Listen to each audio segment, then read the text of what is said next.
Welcome back sa channel mga buddies. Once again, Team Padato, Treasure Hunter. Nandito tayo ngayon sa area ng Bicol. So, ito yung dati nilang hukay. Ayan mga buddies.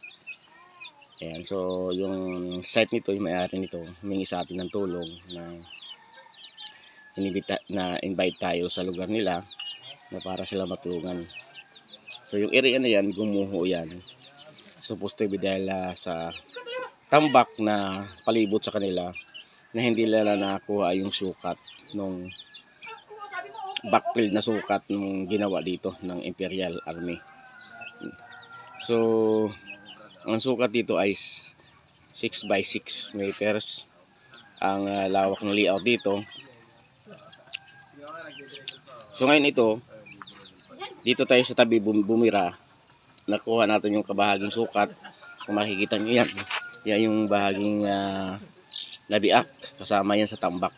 Pero itong area na ito, na dito tayo simula, yan, ito yung bahagi ng sukat ng dimension natin ng tabi, nasagad natin.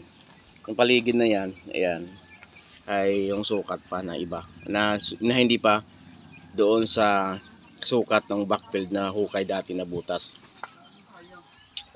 Yung area na yan mga buddies ay yung time nung naabot na nila yan, yung ano na yan, yung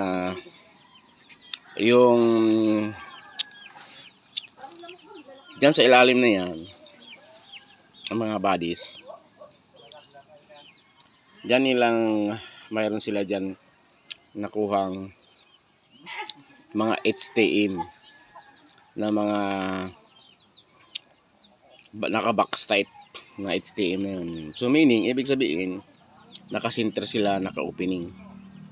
Dito sa area na ito, mayroon ito cemented ang ilalim nito. So nakakuha tayo ng isang HTM na dalawang magkapatong na pinagtakip.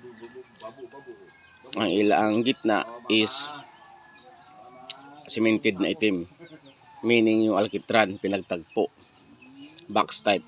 Ang ibig sabihin noon, mayroon siyang flooring sa ilalim na ganun yung pagkagawa, ganun na pagka-layout. So yan mga buddies, kung bago pa lang sa channel ko, mag-subscribe ka na dyan para ma-update mo lahat na area na pupuntahan ko.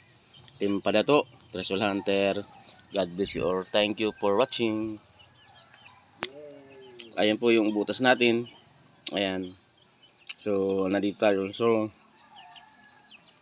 nakalib tayo sa trabaho natin kasi Holy Week. So kailangan natin maabot yan, yung mayroon tayong target dyan ito sa area na to. So yun mga buddies, kung bago pala sa channel ko, mag-subscribe ka na dyan para ma-update mo lahat ng area na pupuntahan namin. Team Padato, Treasure Hunter, Bansay. Thank you for watching.